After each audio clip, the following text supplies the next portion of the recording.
Azərbaycanın asan xidmət sahəsində əldə etdiyi nailiyyətlər təqdirə layiqdir. İslamabadda həyata keçirilən pilot layihədən sonra bütün Pakistan üzrə asan xidmət mərkəzləri fəaliyyətə başlayacaq.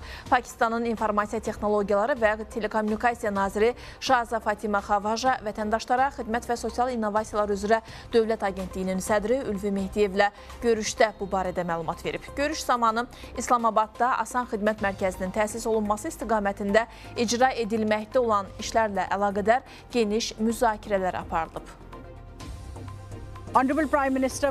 Pakistanın baş naziri cənab Məhəmməd Şahbaz Şərifin asan xidmət mərkəzinə olan ziyarəti onun üçün ilham mənbəyi oldu. Cənab baş nazir geri döndükdən bir həftə sonra artıq bizim komandamız asan xidmət mərkəzlərinin fəaliyyəti ilə tanış olmaq və Azərbaycan vətəndaşları üçün dövlət xidmətlərinin təmin edilməsi üzrə mövcud təcrübəni öyrənmək məqsədi ilə bura səfər etdi. Birlikdə sıx koordinasiyalı çalışırıq. Əsas məqsəd burada şahidə olduğumuz yüksək səviyyəli təcrübənin bənzər formada yaradılması, dövlət xidmətləri sahəsində əldə edilən səmərəliliyin və şəffaflığın təmin edilməsidir.